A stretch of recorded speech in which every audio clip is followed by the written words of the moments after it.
Merry Christmas. I want to let you know that we're glad to be in Natchitoches. When I first got elected, all meetings were held in Baton Rouge. Is this hot? Yeah. It's hot. All meetings were held in Baton Rouge, and we got it changed where they meet around the state. One of the best things that we've done. And where's a better place to have a meeting in Christmas than Natchitoches? Beautiful, beautiful lights, nice people. The oldest city in the United States, in the Louisiana Purchase, let me say that. 3 years older than New Orleans. So we're glad to be here. I have some sad news to me. I went to school down here with a guy named Lane Pittard. Lane was a CPA and a lawyer in Bossier, assistant DA, first assistant DA. He went to school here. His wife is from here. I just was notified about an hour ago that Lane passed away last night. And he was a heck of a nice guy, smart man. Wife was from here. So if we could say, bow your heads and say a few words for his family, I would appreciate it.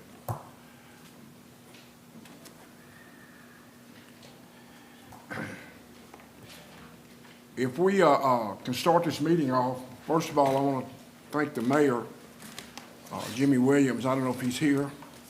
He's the mayor of Natchitoches, a nice guy. He's also a preacher, a very able guy, and he's the mayor of Natchitoches.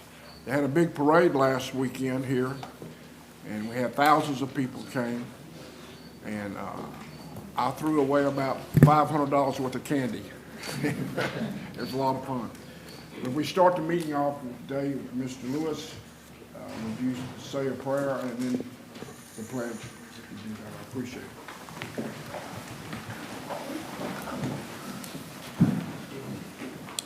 it. Dear Lord, thank you for letting us gather here today in your presence.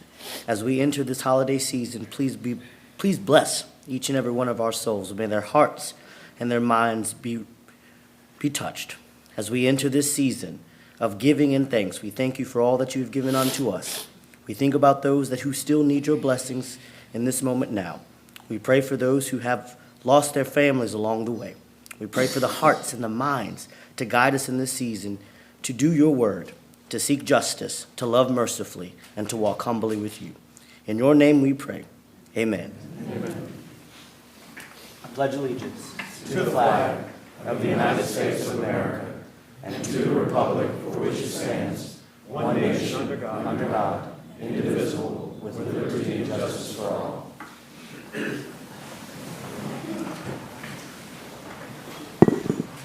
Is Mr. Green? He's here. I have one announcement. Okay. You call the doctor. Are these mics are hot? They're hot all the time, yes. Okay. If you want to turn them off, you have to push the button, turn them on, and then you have to hold it off to keep it off. That's what they told me. Okay, thank you. Go ahead. Okay, thank you. This is sort of something I do every Christmas meeting. It's sort of a reflection on my youth in the 60s, in which I learned a lot of other kids from the Charlie Brown Christmas special about Christmas, besides learning it in my religious training. And it's about how Charlie Brown seeks to learn about Christmas, and he learns it from his friend Linus. And Linus goes to the center of the stage during the cartoon, and he gets for the spotlight. And then he says, "And there were in the same country shepherds abiding in the field, keeping watch over their flock by night. And lo, the angel of the Lord came upon them, and the glory of the Lord shone round about them, and they were sore afraid. And the angel said unto them, Fear not, for behold, I bring you tidings of great joy, which shall be to all people. For unto you is born this day in the city of David a Savior, which is Christ the Lord. And this shall be a sign unto you. Ye shall find the babe wrapped in swaddling clothes, lying in a manger. And suddenly there was with the angel a multitude of the heavenly host praising God and saying, Glory to God in the highest, and on earth peace and goodwill toward men. And that is what Christmas is all about. Charlie Brown. Thank you. Brandon, does anybody else have anything to say about Mr. Francis? I want to thank Chairman for bringing us all to Natchitoches. Yeah, you're When you get, Chairman, when we get this close to Gina, I feel like I'm at home, okay? Yeah. Well, thank you very much. Just neighbors. And you've done a great job of representing our North Louisiana folks. And also, I want to make one announcement. My executive assistant, Janice Perkins, her brother went to be with the Lord a couple of days ago, so he's at a better place now. I know that Janice and the family were all sad that you lost your brother, but I know he went through a lot of pain and agony with cancer like we've seen in a lot of us, but thank goodness there's a better place for us after that's over with. So we just want to recognize that, and thank you, Janice, for all you do for me also. Any other announcements? If it's okay, we've got some breaking news that Brandon can talk about. You know, I'm dead serious about this. I've sent y'all all, everybody out there, sent you press releases and everything about this carbon capture project that's going on in Louisiana, how hundreds of millions of dollars are coming to the state of Louisiana, and we want to make sure that it's put in the right place. I don't feel real good about the situation, but anyway, I've made myself known, and I've sent y'all all the various press releases and everything I know about it. But I wanted them, there's a place called White Lake that Mr. Francis is familiar with, it's in his area. It's a wildlife refuge. I didn't know that last week when we were having this discussion, it would have gone right into it. We had those people here. They told me they have not found a location for the place to dump the CO2, not dump it, or capture it. That's the best word. So they hadn't had a place, and so I found out the next day that White Lake was close to the property they were looking at. So I wrote them a letter and told them, look, yesterday you told me you hadn't found a location. Look at White Lake, because it belongs to the state of Louisiana, and it would mean hundreds of millions of dollars to the state. It makes good sense to me to put it on the state property rather than an individual's property, and us, the state of Louisiana, capture not just the carbon, but hundreds of millions of dollars that is from the taxpayers' dollars.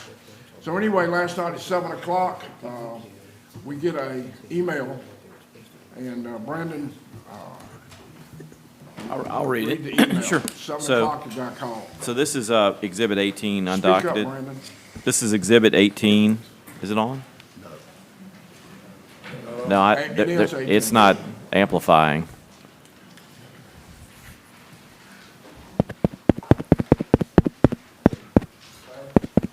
Hello? You hear me now? No, I don't think it's amplifying. Y'all might be getting it on the recording. I'll but- do it. You want me to do it? I can yell loud if y'all want to hear it.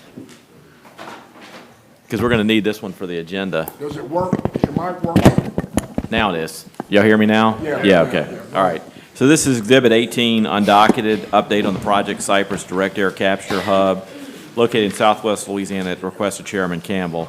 As the chair said, he sent a letter a couple of weeks ago that I think some of y'all have seen, looking at alternative sites.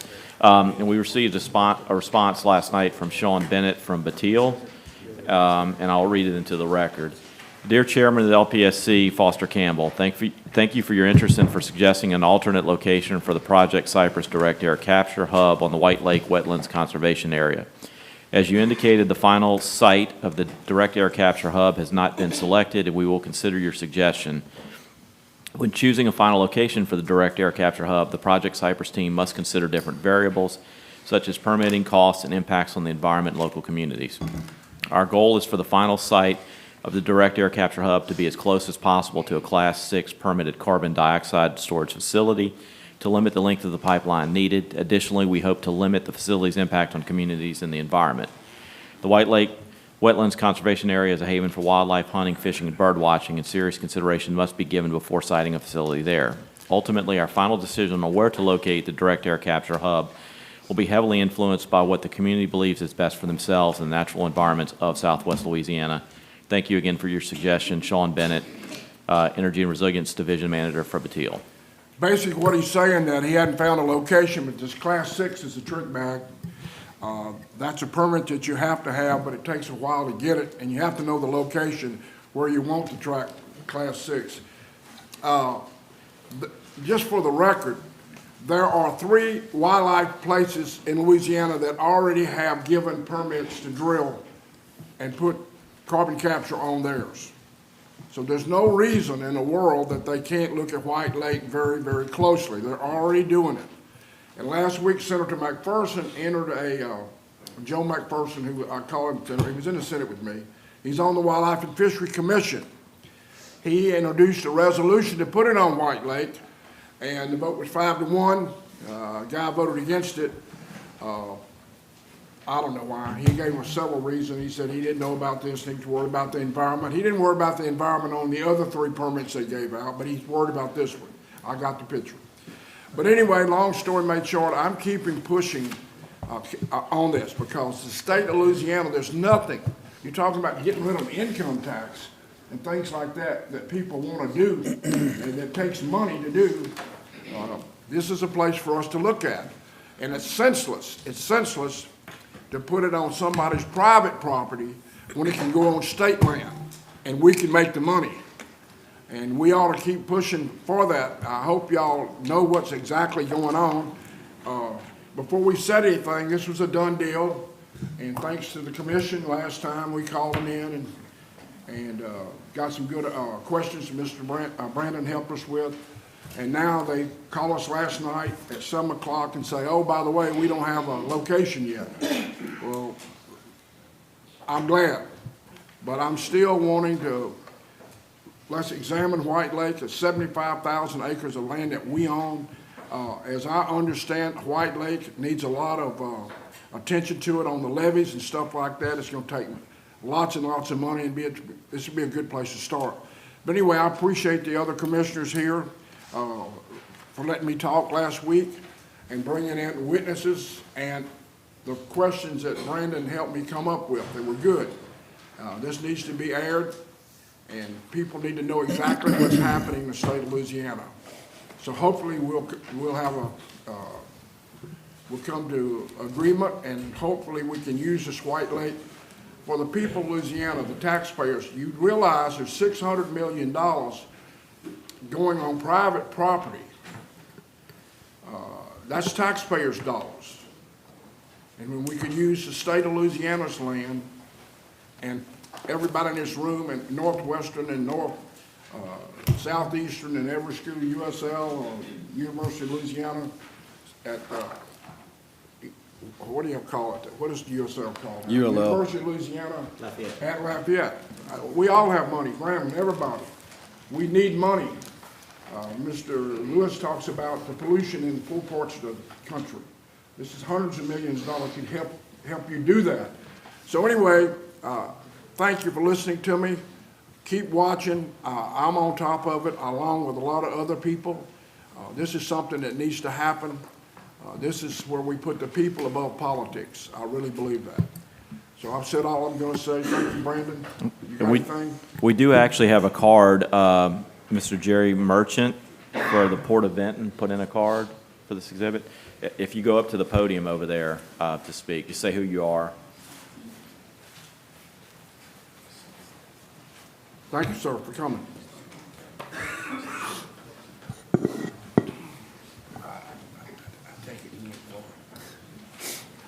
My name is Jerry Merchant. I am president of the board of the Benton Harbor and Terminal District. I don't know whether you've ever heard of us before, but we're located directly across a road from the proposed project, the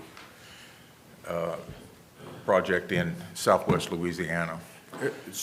We have 750 available acres that are public property directly across from the proposed site on stream property in Calcasieu Parish. I'm just here today to let you know that there is taxpayer properties available in Calcasieu Parish. And it would not be that big a hop, about 100 feet across from the proposed site to our site. And we have been engaged in some talks with them in the last 2 or 3 weeks. So really, I'm here just to introduce the Port of Vinton and myself to you and let you know that there is not private, but public properties available. I really appreciate you coming forth. That's what we're trying to talk about here. Why we put it on private property when there's public property available? It makes no sense at all. And I appreciate you coming today, and we'll pass that on. Just White Lake, look at y'all's property too. The state of Louisiana could, this is millions of dollars now. This is not 10 million, not 20 million. This could be hundreds of millions of dollars. And for us to miss this makes no sense at all, unless it's just straight politics. That's it. And thank you for coming today. Well, we are very interested in them moving to our property, moving the site to our property. Southwest Louisiana is a depressed area like several other areas in the state. We do have a workforce that would be available in Calcasieu Parish to man this site, and we don't have any wetlands issues.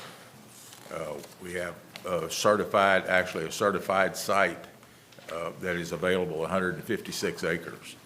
So keep that in mind, keep us in mind. McNeese is a university that could definitely use some monies. I noticed that wasn't mentioned in the list, but there's a lot of them to be mentioned. But I appreciate you letting me speak today. Is it right across the street from the other? 100 feet from the proposed site. So, Thank you, thank you. Amen. That's all I can say is amen. Okay, number one, Can I have an announcement? excuse me, Mr. Green. Thanks, everyone. Thanks for everyone who's asked about my dad as well. And I just wanted to circle back on an item that I missed in October because I was at his emergency brain surgery. I was not at the October B&E meeting when the PSC approved 4-0 the recommended 14% rate increase proposed by the staff as I was in Houston with my dad while he was having emergency brain surgery. I contemplated calling for a revote in opposition, but due to the unanimous 4-0 passage of the proposal, my vote wouldn't really have altered the outcome, and I really want to make substantive changes when in this role. I understand the frustrations customers have, and so much I organized a town hall meeting in Lafayette a few weeks ago with Magnolia's leadership and the Lafayette Councilman Josh Carlson and other public servants. The town hall aimed to provide an avenue for customers to express their concerns, and boy, did they. But mainly to also discuss potential solutions. And I think there were many fruitful solutions that came out of that we're going to follow up on and make sure that we get to the best outcome possible. While we were unable to resolve every issue, I'm pleased that Magnolia's President Josiah Cox verbally committed to working with Lafayette and the surrounding cities to integrate their water and wastewater systems into the respective municipal infrastructures, provided that these cities are willing and capable of adding the increased capacity. The initiative will reduce customer bills and help alleviate the financial burden. Ultimately, this is a terrible situation that the DEQ allowed and the TESTI systems to fail into such non-compliance that's left many of our constituents in a challenging position to shoulder the burden. I just want to assure you that your voices have not fallen on deaf ears, and I want to assure everyone that I remain committed to working closely with both customers and the utilities to ensure that our constituents receive reliable water and wastewater services at fair and reasonable rates. We will not stop working on this. So I just wanted to keep, and I will continue to keep you posted on that. Thank you very much. Does anybody else have anything to say? Mr. Lewis? The only thing I'll add, Mr. Chairman, for announcements is District 3 finally has offices. So we moved in yesterday we will be right around the block from our commission office in the old stumping grounds of One American Plaza on the 11th floor. And we also did keep our 14th floor Benson Tower office. So we'll start communicating that to you for future meetings, and we won't have to meet in the hallways like we've been doing. Thank you. Anybody else? Number one. So number one announcements has been completed. We do have one announcement on exhibit number 3 being deferred at the request of the chair, which is the energy efficiency docket is deferred. I didn't hear what you said. Can you hear me? Maybe. No, I can't hear you. You're not speaking. You might have to speak closer to that microphone. Oh, is that better? Yeah, that's better. Oh, yeah, a lot better. Let's do this. I know it's me, but it's you too. The exhibit number 3 is deferred. And can you specify until when? My appreciation is it's deferred just till January, correct? Correct. Yeah, okay. So moving on to exhibit number 2, it's undocketed. It's the 2024 Business and Executive Session, discussion and possible vote to accept the 2024 proposed schedule. The 2024 B&E schedule is proposed as follows. January 24th, February 21st, March 27th, April 17th, May 22nd, June 19th. There is no meeting scheduled for July. August 14th, September 11th, October 16th, November 20th, and December 18th. And staff recommends that the commission adopt the 2024 B&E proposed schedule. Move to accept staff recommendations. Second. There's a motion to accept our schedule by Mr. Scametta, second by Mr. Green. Is there any objection? Hearing no objection. Go ahead. Okay. I would propose in the April meeting, we move it to from the 17th to the 19th, while we're all here together, see if that's possible, and have it meeting for my district at Toledo Bend again, like we did a couple of years ago. No objection. Is there any objection to moving it to the 19th?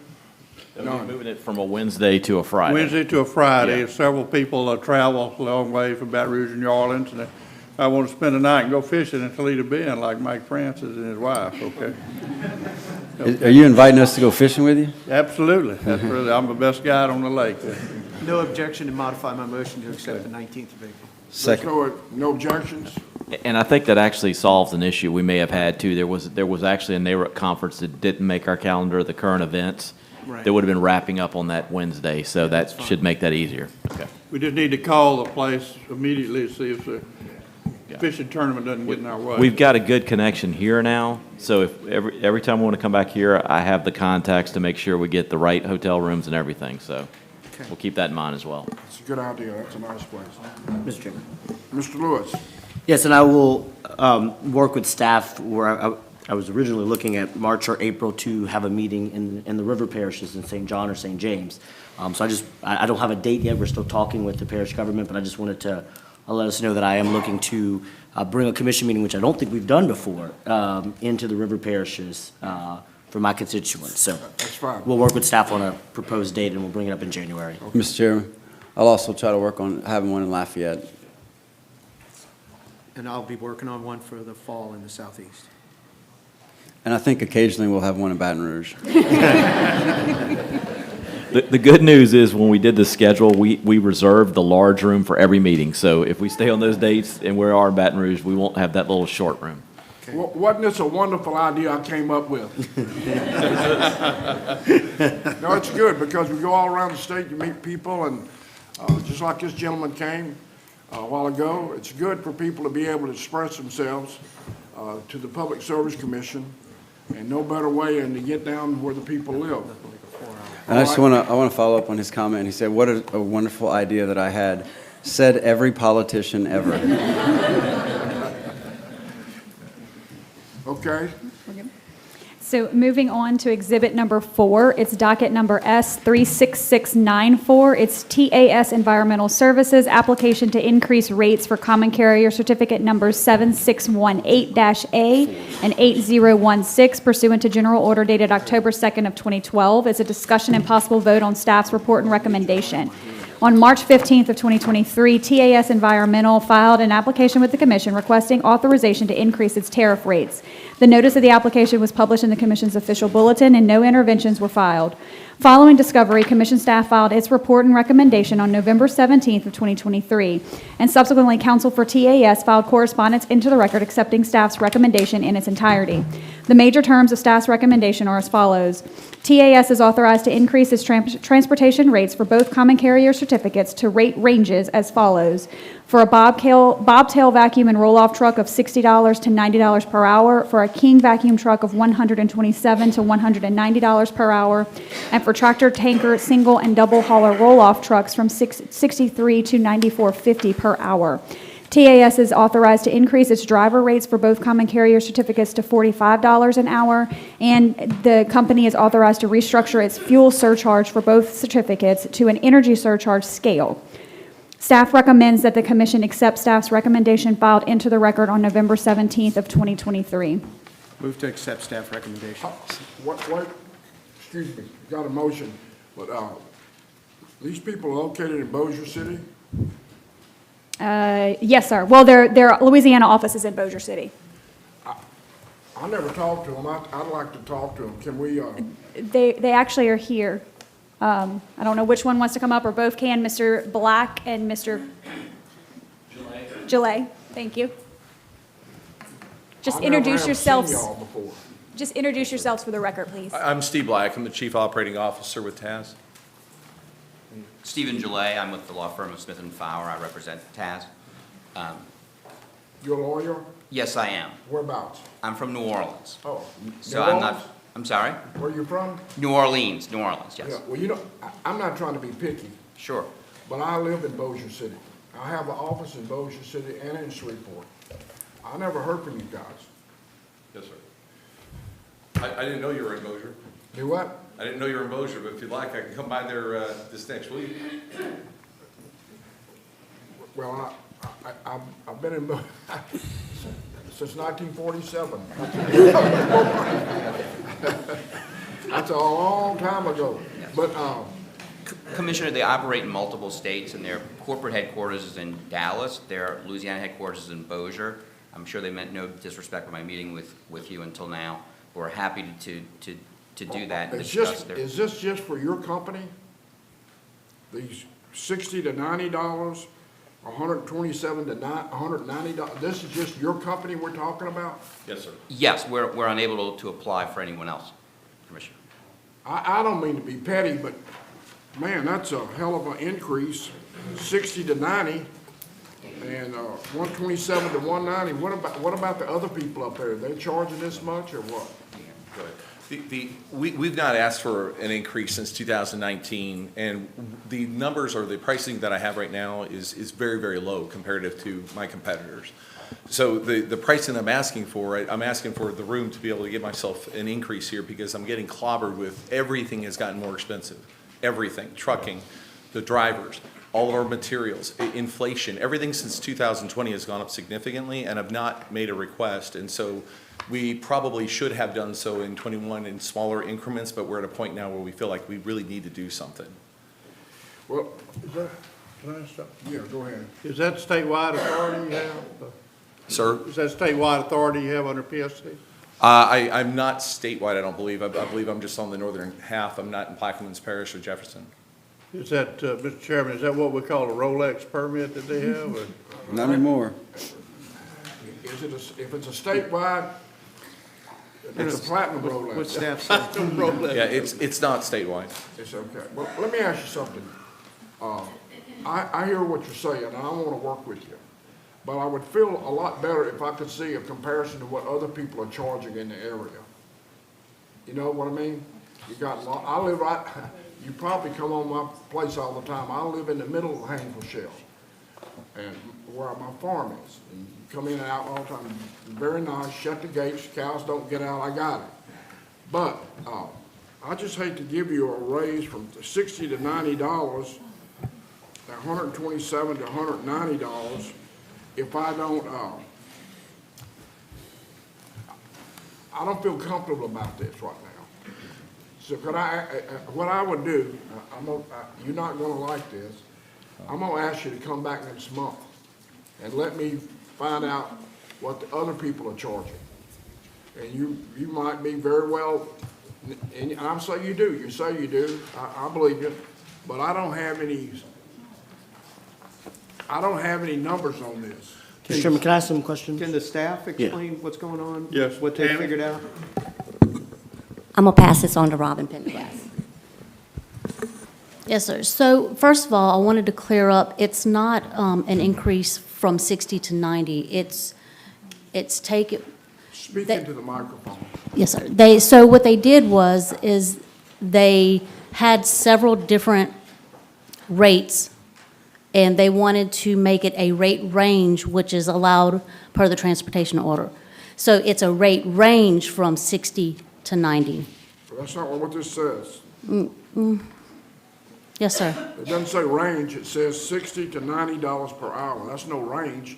That's an increase of, If you look, Commissioner, if you look at the number 1, it says that they're authorized to increase the rates to the rate ranges as follows. It's just, range isn't in every single bulleted item, but it is a range of the It's on the rates. first page, under number 1.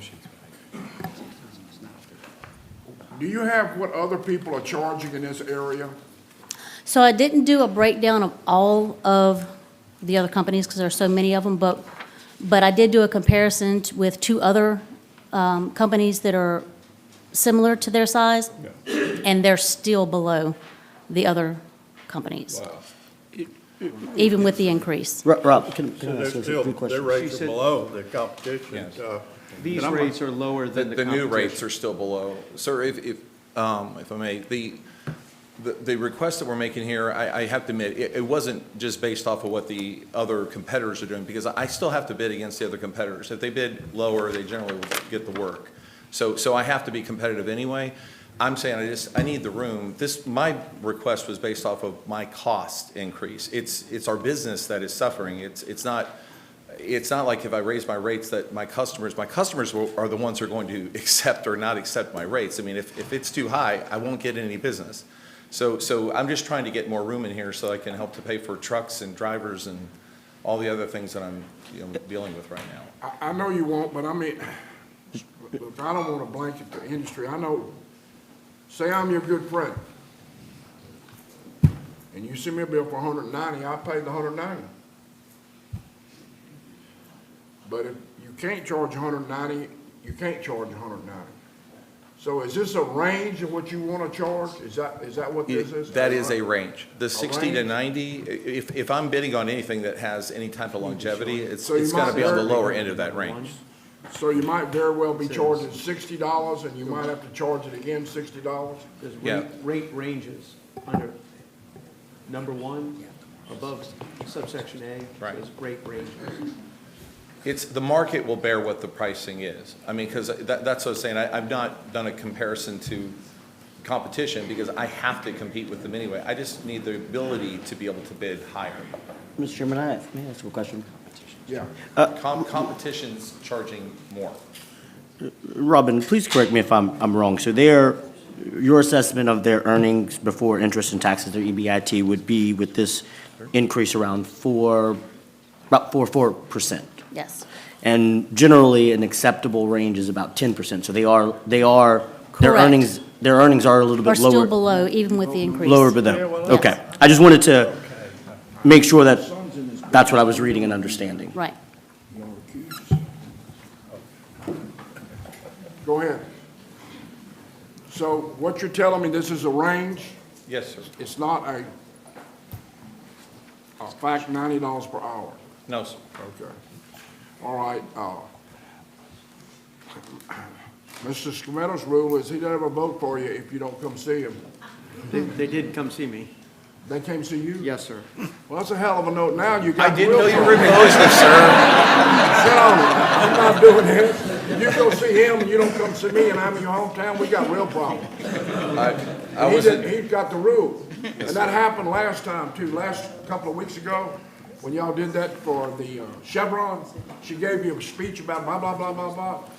She knew what Foster was gonna say. She said, don't come see Foster. They come see everybody but old Foster. Because Foster's crazy, he ain't for oil companies. We're gonna bypass him, and we got 4 votes. Now, I'm not voting for you today. I'm gonna put this off to 1 more month. Come back and see me. I'm not that petty. But if you go see him in New Orleans and I'm in your hometown, we got a real Well, problem. technically, they phone called me, which is still acceptable to me, so let me clarify that. They did call me and talk to me about it. And the staff talked to me about it, too. Look. The staff went over the docket with me, and we went over it. I don't wanna be this petty, but look, man, I'm in your hometown, and y'all are all over my farm with those trucks and everything, and I appreciate what y'all done for me and my family. But when I'm in your hometown and you don't even pick up the phone and call me, you say you don't know I'm in your hometown, you're not doing, how'd you know to call him? Did anybody else get a call? Did you get a call? I received some emails. You did? Yeah.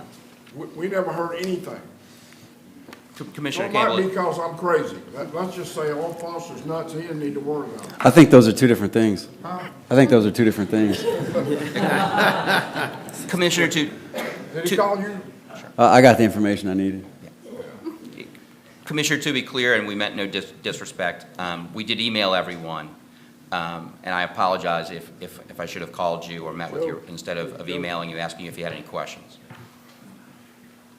Moving on. Anyway, look, I don't want to be this petty, but it's a hell of a note for you don't call me. I'm in Bossier City. And what does that say up there? What does it say? Foster Campbell, chairman. I'll call the chairman, he lives in Bossier. Go ahead with it. I'm gonna vote for you. Don't come by and see me though, because that might trouble you. That might really trouble you when you go by at all those trucks. If you came to see me, that would probably be a big problem. I suggest taking a ride in the So truck. anyway, I would love to have you come along and You see might what change we the do. locks on the gate. I'm not gonna be that petty with you. I don't believe in being petty. Is there a motion? There's a motion by Commissioner Scrimmetta, so we'll entertain a second if there is one. I'll second. No objection. How you like that? Thank you, sir. Thank you, Commissioner. Next.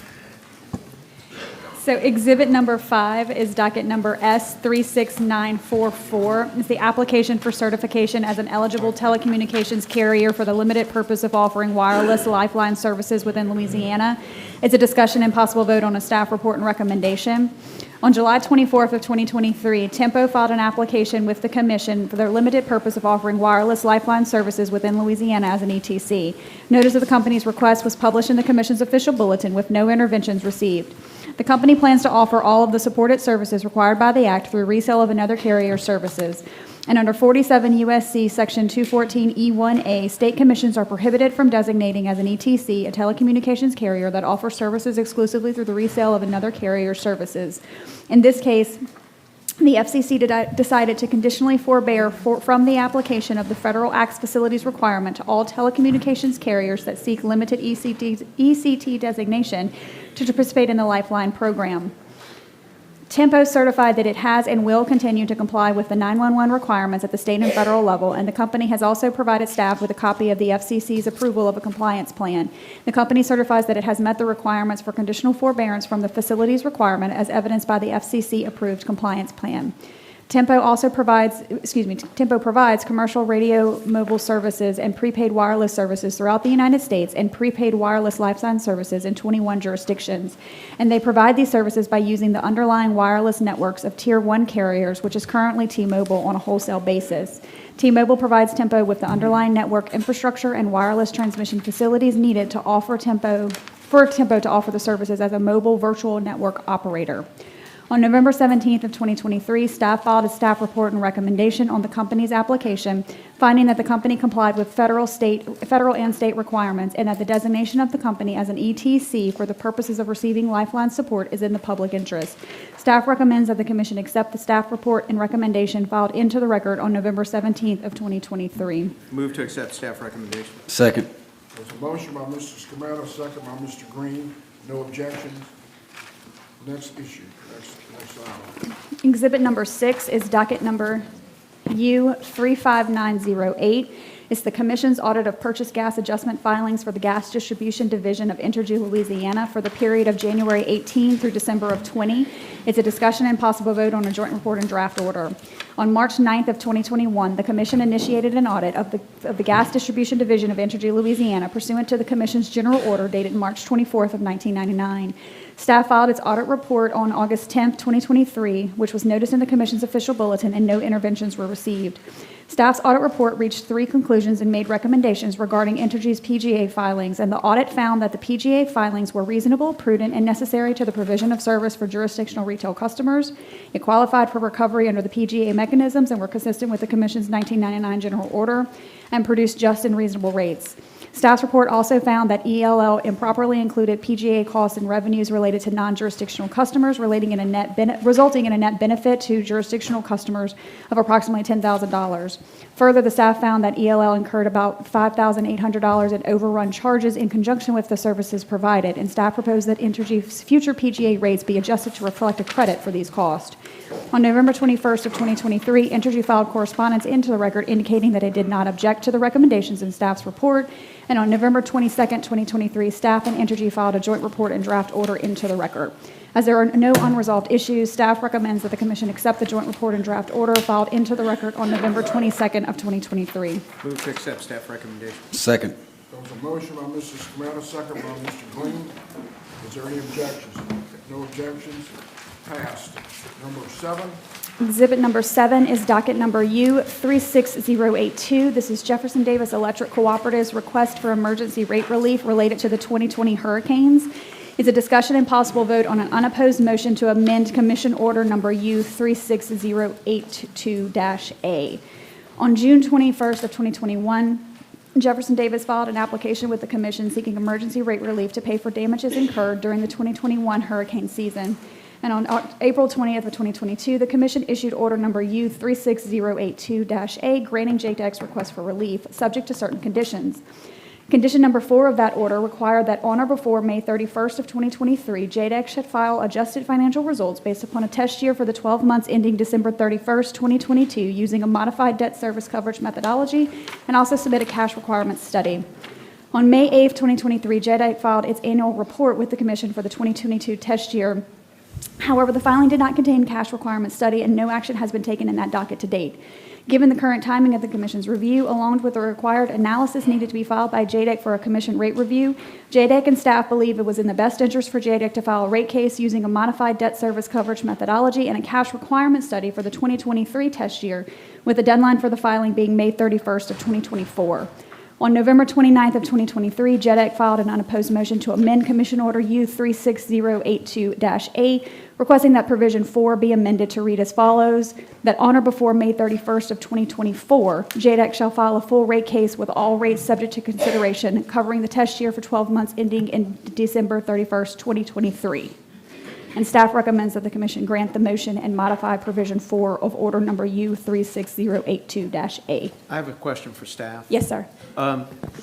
So there's no actual change in revenue at this time? So this is just a designation for the rate case to be filed by next May? Correct. Move to accept staff recommendation. Second. There's a motion by Mr. Scamatta, second by Mr. Green, to accept staff recommendations. Any objections? No objections? Items passed. Let me just say this, I'm going to interrupt something. Ask the staff, well, we won't have this situation anymore. And I'm not mad at anybody. But when people come up with a rate increase, y'all think y'all can come up with something that shows what the other utilities are in the area? It sure would be helpful. Because we have to, we need to be digging it up. If they want a rate increase on water in Shreveport, I'd like to know what the other companies in that area. Same thing goes with just what we got through with. I hear what the man says. He said that we're cheaper than it. But it'd be nice if the staff would dig into these things and say, yeah, this is what vacuum trucks are getting in northwest Louisiana or in southwest Louisiana. And then we can look at it and see if it's right. I'm not saying he's wrong. I'm just saying it would be a lot easier when we look at all these cases. Sewage rates, all that, if we had some kind of rule to look at what this particular client wants compared to the people around him or statewide. y'all can do that, it would help everybody. And that shouldn't be an issue. I know, much like we put in your books every month, the monthly power cost with the power cost adjustment or fuel adjustment, as well as the base rates on the electric side, we do maintain for the water and wastewater for sure. And I'm pretty sure Tammy does it for the transportation as well. I'm looking at it. So we have those in a database and can just plug in. You know, I think we can sort them via district, via region, whatever. So we've got that. First page that you put on what everybody's charging for electricity, very handy to people. You can look and see whether your particular people are, how much per kilowatt hour and all that you've done on the front page. That's a great index to see if people are telling you the truth and if they are the lowest, or wait a minute, you tell me you're lowest, I'm looking here, you're not the lowest. Well, we were close to the lowest. Well, but anyway, that's all I have to say. That's all I have to say. Next issue, which is number 8. 8. Yes, sir. Yes. Exhibit number 8 is docket number U36133. It's Dixie Electric Membership Corporation, NextEra Energy Marketing, and AMEET Solar's joint application for approval of power supply agreements. It's a discussion and possible vote on an uncontested stipulated settlement pursuant to Rule 57, so this will need 2 votes. In order number U36133, the Commission certified the AMEET Solar PPA, which will supply all of DEMCO's capacity and energy requirements net of any allocations from the Southwestern Power Association beginning April 1st, 2024, subject to certain conditions. And on August 22nd, 2023, DEMCO and AMEET Solar filed a joint motion seeking Commission approval of the Second Amendment to the AMEET Solar PPA. The request was published in the Commission's official bulletin and no new interventions were filed. The Second Amendment would extend the commercial operation date of the AMEET Solar facility by 1 year from April 1st of 24 to April 1st of 2025, transfer the rights to the renewable energy credits for years 1 through 20 of the contract term of the project to AMEET Solar to help offset cost increases, and slightly increase the price DEMCO will pay for energy from the facility. The Second Amendment also preserves many attractive advantages of the AMEET Solar PPA to DEMCO, including all capacity rights, and the pricing reflects recent market conditions for solar PPAs in the region. Staff reviewed the request in the Second Amendment, the joint application supporting the testimony and information obtained in discovery, and staff and the applicants reached a stipulated settlement, which was filed into the record on December 1st, 2023, and which was not opposed by any of the interveners. The settlement finds that the Second Amendment to be in the public interest, subject to certain conditions, including that all terms and conditions included in order number U36133 remain in place, except as specifically modified by the Second Amendment. Staff recommends that the Commission, 1, assert its original and primary jurisdiction pursuant to Rule 57 of the Rules of Practice and Procedure to consider the uncontested stipulated settlement, and 2, accept the uncontested stipulated settlement filed into the record on December 1st of 2023. I have some comments on this, and I have some questions for the staff. Yes, sir. There's no statement as to the price shift in this. My understanding that it's about a 30% price increase, or between 28 and 30% price increase from the original quoted price to the co-op. Is that correct? Good morning, Commissioners. Lauren Evans on behalf of staff. I don't know that I have the numbers public, but if we can pull up. I know the numbers. I mean, it's like 30, the original number was 35, 36, and now it's 46? I think company. 46 is not correct. Wait, Okay, what is it? Wait, yeah, please use a microphone and You don't have identify. a peanut gallery. You can come up. Come on.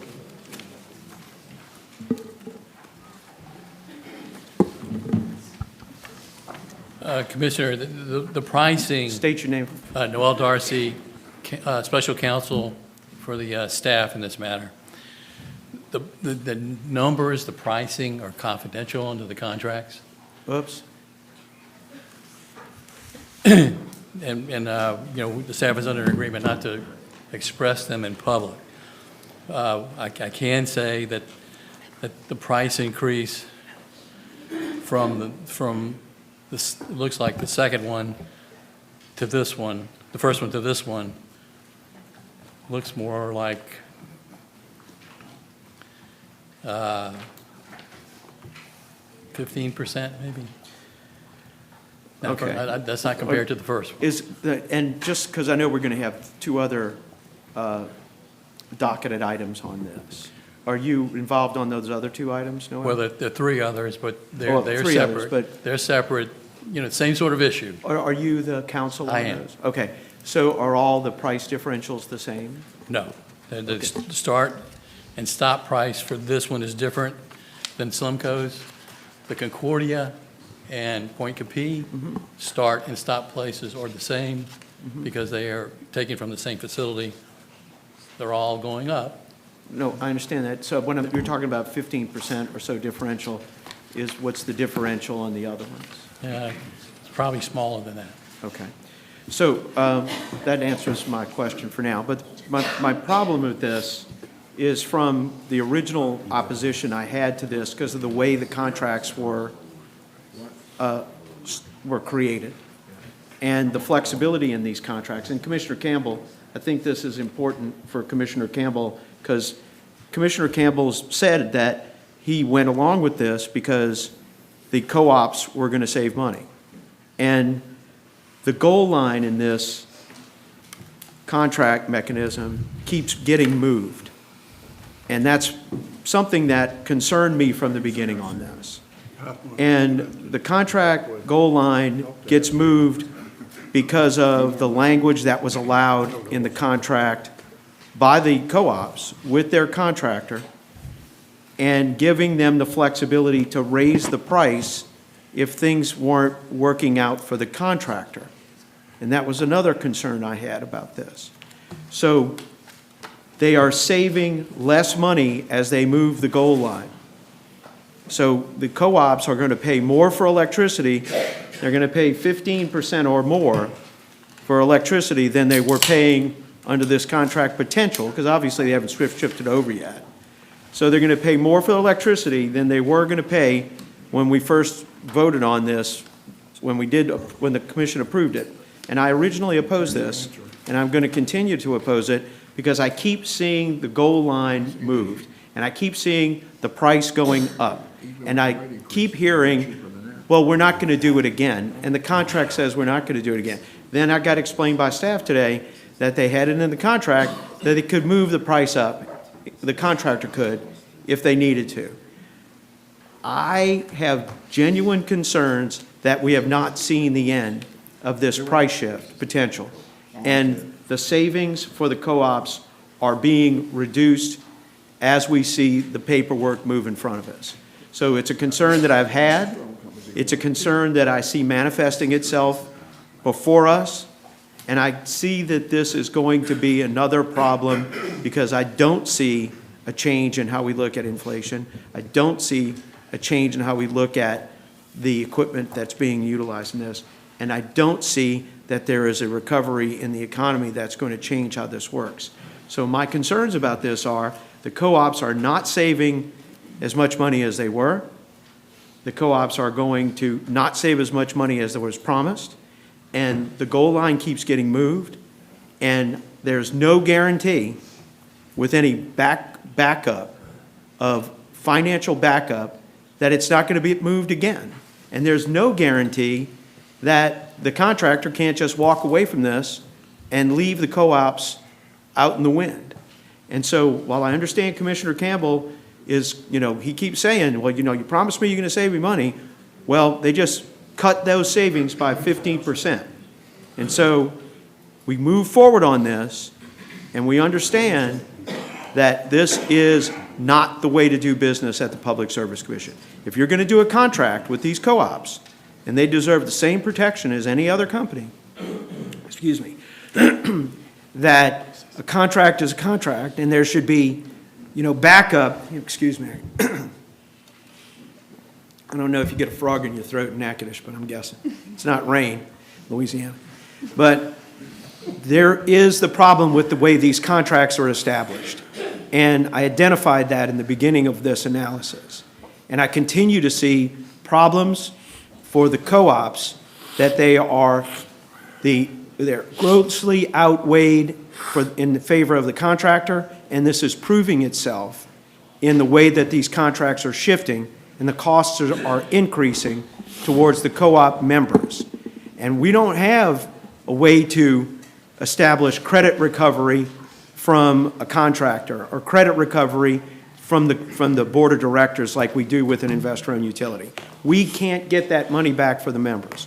So I'm going to oppose this on that basis, and I'll also say that I'm not going to bring this up again on the other agenda items, but I'll adopt my comments now later on so we don't beleaguer this problem.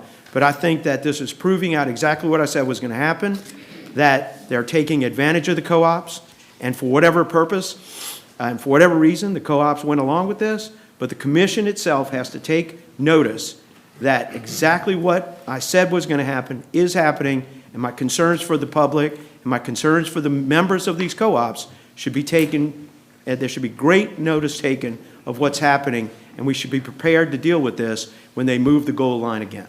Thank you. Mr. Green? Yes, I just want to let everybody know that I understand the price went up, but it's far below what the other options currently are at this time. And so I think it's in the best interest to proceed, and I motion to accept. Mr. Chairman, can I ask some questions? You have a 57 first. I have to motion to accept, take it up under 57. Mr. Lewis? Devontae, I have a motion to take it up under Oh, 57. yeah. Paul, I'll second, and then I'll ask my questions after that motion.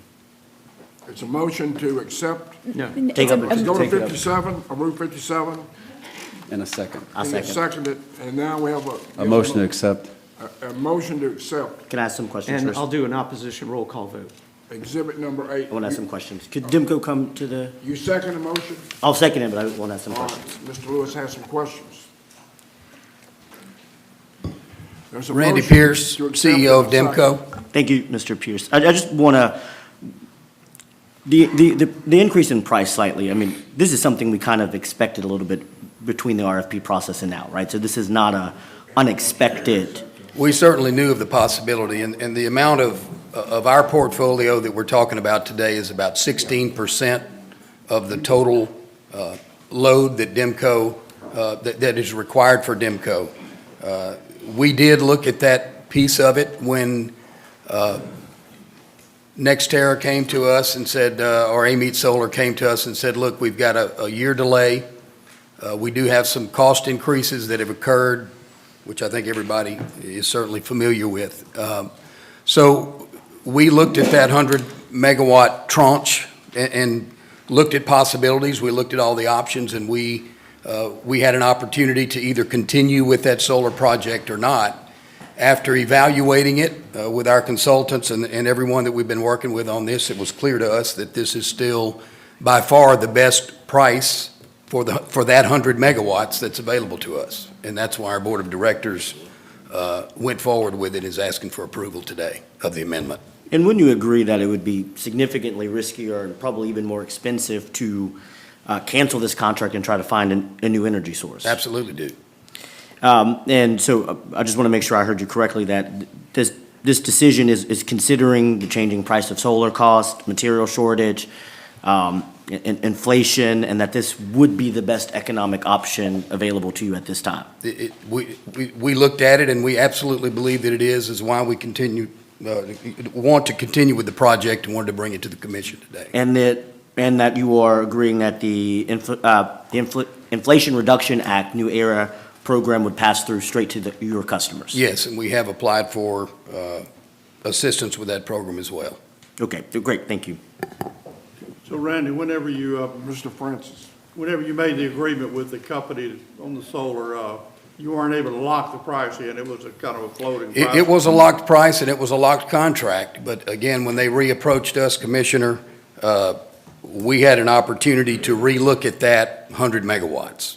So when we did, we highly considered the possibility of doing something else, of going with, in a different direction with that piece of the portfolio. After looking at what we were able to negotiate, and it did include some penalty money, by the way, for them not being online April 1st of 2024. When we put all the pieces together with the price that we were able to negotiate, it was far better than what we would have been able to get outside of the contract. And that's why we're asking for this piece of it to be approved. There's been a motion and a second. to Yes, sir. approve, Exhibit 8, and objection. So yes, there's opposition by Commissioner Scarmetta, so there will be a roll call vote. Commissioner Scarmetta? No. Commissioner Green? Yes. Commissioner Francis, Yes. Commissioner Lewis, Yes. Chairman. Yes. Number 9. Thank you, guys. Exhibit number 9 is docket number U. Speak to the microphone. Exhibit number 9 is docket number U36190. It's Entergy Louisiana's application for certification and approval of the 2021 solar portfolio Rider Go Green option cost recovery and related relief. It's a discussion and possible vote on a budget increase for Stone Pigment and J. Kennedy and Associates due to a scope expansion. On November 9th of 2021, Entergy filed an application seeking certification of and approval for the addition of 4 solar photovoltaic resources, as well as authorization to implement a new green tariff, allowing customers to elect to align some or all of their electricity requirements with renewable resources.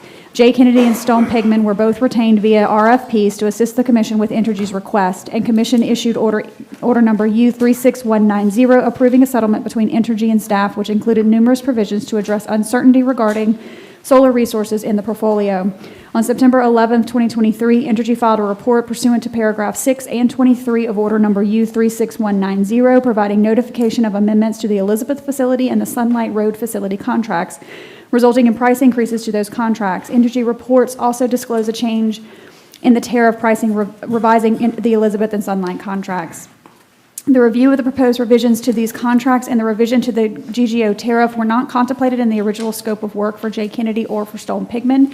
So given the time-sensitive review of the proposed GGO tariff, staff requested an under $50,000 solicitation from both firms for Entergy's request, while acknowledging additional information is needed related to the proposed Elizabeth and Sunlight contract revisions prior to being able to submit specific budgets for those reviews. Based on staff solicitation, Stone Pigment and J. Kennedy submitted the following proposed budgets. Stone Pigment of $48,000 in fees and $2,000 in expenses for a total budget not to exceed of $50,000, and J. Kennedy of $42,000 in fees and $1,500 in expenses for a total budget not to exceed of $43,500. Staff recommends the Commission approve the current budget increase of Stone Pigment and J. Kennedy due to scope expansion, recognizing both firms anticipate seeking additional budget for the additional work related to the Elizabeth and Sunlight contracts. Move to accept staff recommendation. Second. There's a motion to accept staff recommendation, second by Mr. Lewis. No objection. It's accepted. Exhibit number 10 is reports, resolutions, discussions. We have one vote ratification this month. It's a discussion and possible vote to ratify votes taken by Commissioner Green, acting as the Commission's representative of the Board of Directors of the Organization of MISO States. And staff followed the protocol set forth in Special Order 17/2019 to consult with the Executive Secretary and the Chairman and to make a recommendation to Commissioner Green prior to the vote. OMS prepared comments supporting MISO's generator interconnection process filings at FERC in docket numbers ER24-340 and ER24-341, which seek changes to the generator interconnection process. Based on staff's recommendation, the Commission voted yes on these comments, and staff recommends that the Commission ratify the votes taken on December 1st of 2023. Move to ratify the vote of Commissioner Green. I abstain. Second. There's a motion to ratify Mr. Green's vote, second by Mr. Lewis. Hearing no objection. Exhibit number 11 is docket number S370005. HNG Holdings, Epic Touch Company, CP Tel Holdings, Campty Pleasant Hill Telephone Company, and CP Tel Network Services. Request for approval of a change in ownership and control and assumption of debt and pledge of security associated therewith. It's a discussion and possible vote on a staff report and recommendation at the request of Chairman Campbell. The companies jointly filed a request seeking an order of approval and/or non-opposition from the Commission to change the ownership and control of CP Tel, Campty, and CPTN as a result of the acquisition of the companies by HNG and the assumption and incurrence of indebtedness by CP Tel and HNG. Notice of the request was published in the Commission's official bulletin, and no interventions were received. Campty and CP Tel Network are regulated by the Commission. And CP Tel Network is a competitive local exchange carrier and telecommunications long-distance reseller authorized to provide competitive local exchange and inter-exchange telecommunications services to customers throughout Louisiana. Under the proposed transaction, HNG will acquire 100% of the outstanding shares of stock and ownership interests of CP Tel, Campty, and CPTN. And upon closing, CP Tel will continue its existence as a wholly owned subsidiary of HNG and will continue to hold its existing subsidiaries, including CAMTE and CPT, as it did before.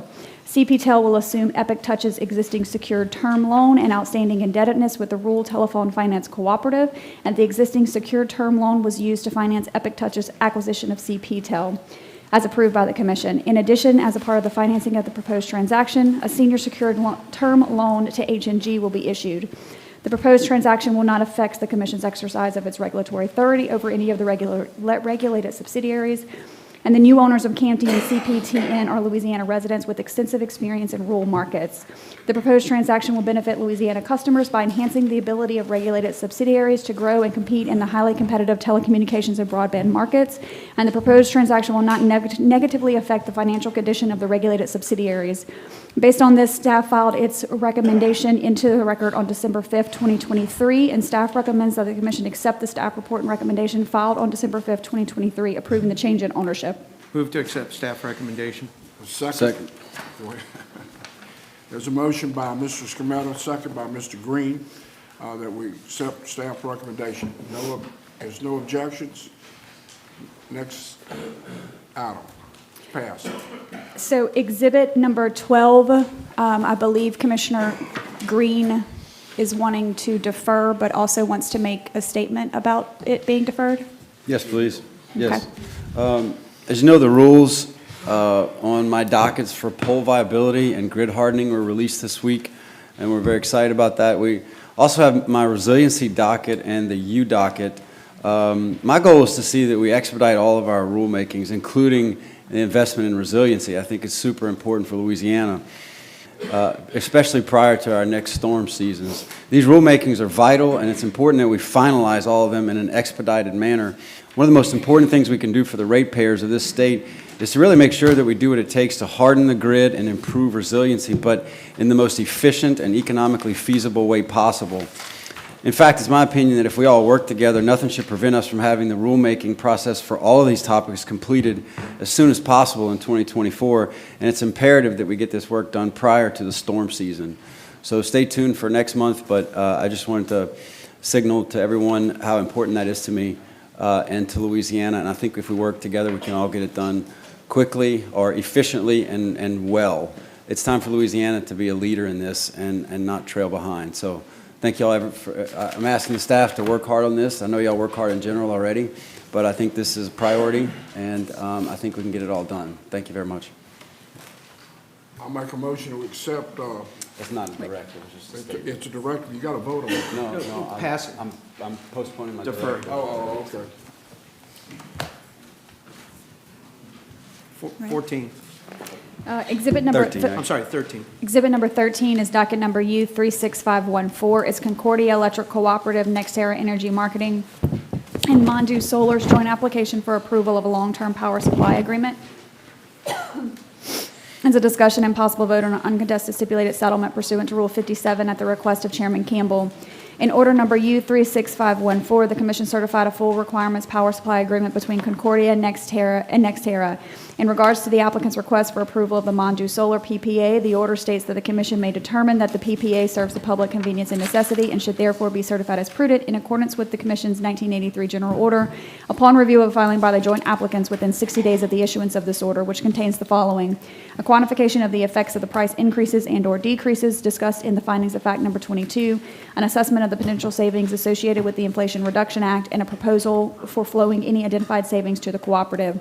On November 29, 2023, the applicants executed a first amended Mondu Solar PPA, which maintained the commercial operation date of the Mondu Solar facility, transferred the rights of the renewable energy credits to Mondu Solar to help offset cost increases, and slightly increased the price Concordia would pay for energy from the facility.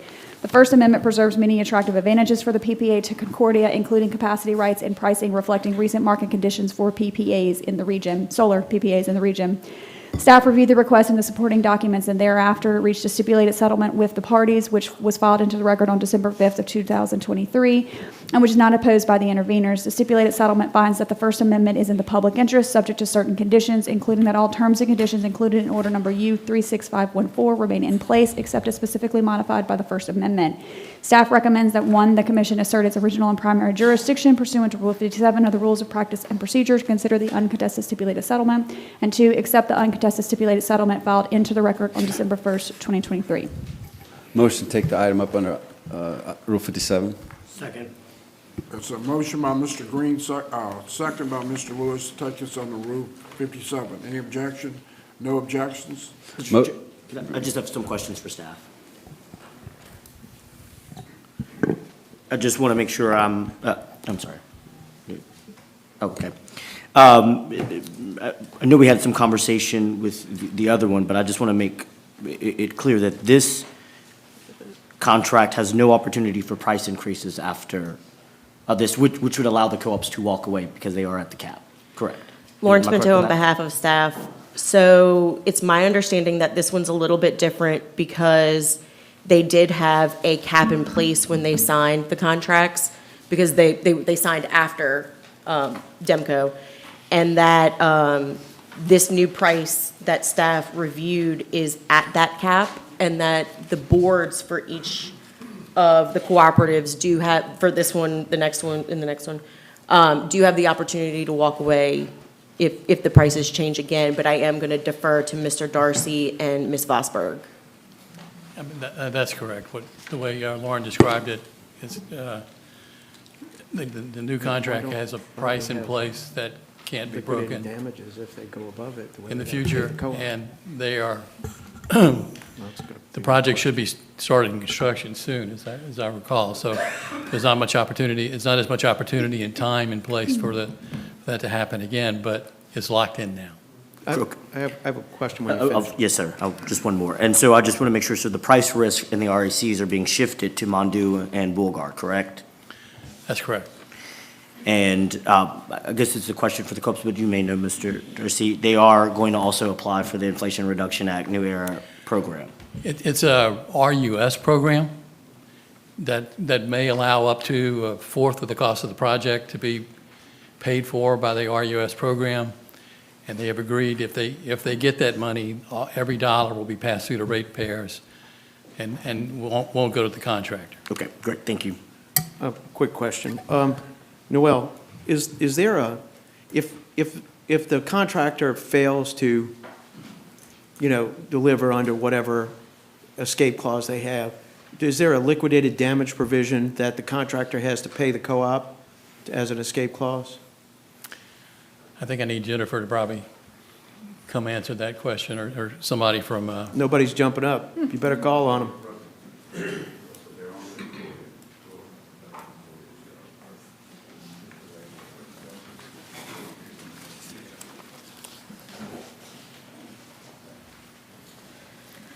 Good morning, Commissioners. I'm Russell Purvis. I represent Concordia Electric. There is a penalty clause if there is any delay in the construction, and that would be part of the contract. Could you explain what the penalty clause is, Mr. Purvis?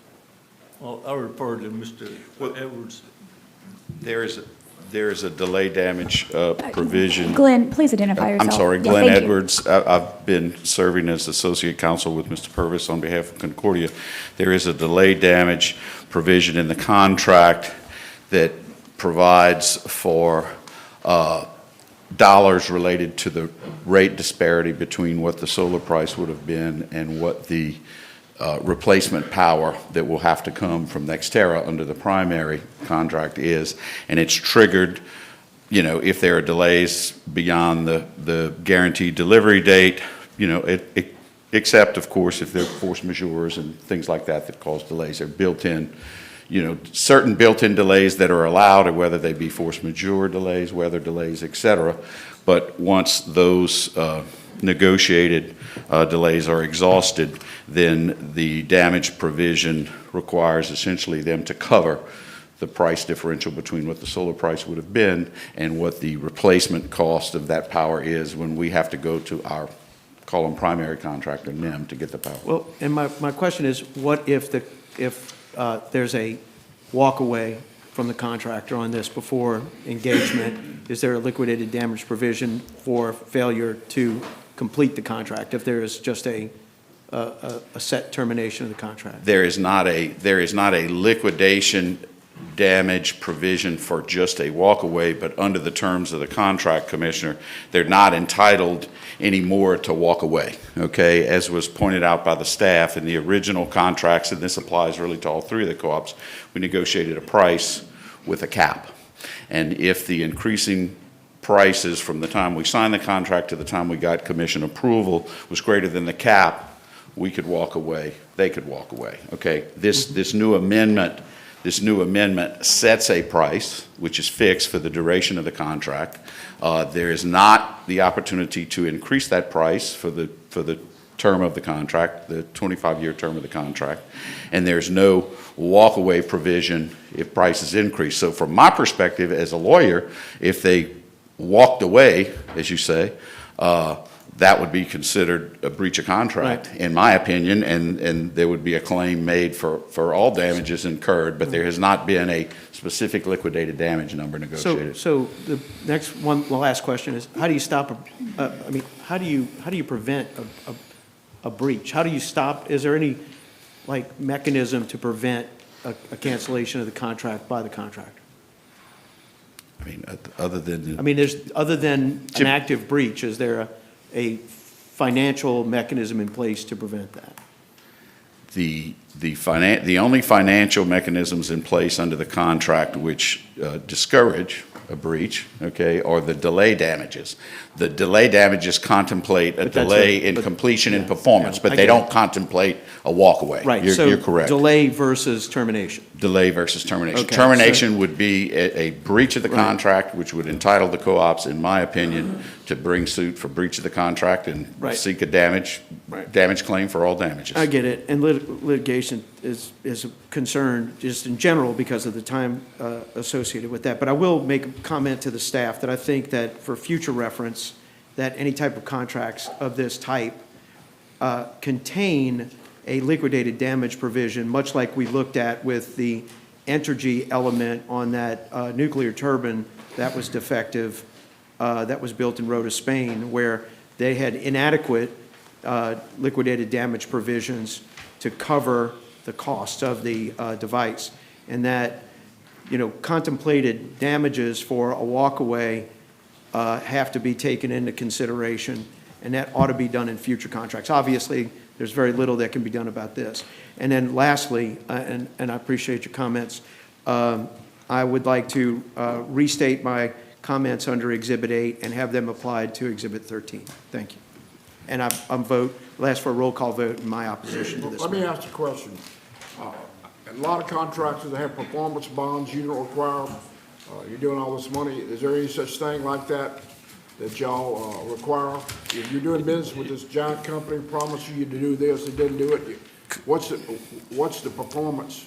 Well, Commissioner, that would probably be a question more appropriately asked to the actual solar project, just so you understand the nature of this relationship. No, I'm just talking about in general. What I'm saying is the owner of the solar project, Beauregard Solar, may well have performance bond requirements in their contracts with their contractors. As the co-ops in all three of these instances, these are not our facilities. These folks are not building these facilities for us. We're just the off-takers of power. Okay, so whoever they build them for could have performance bonds.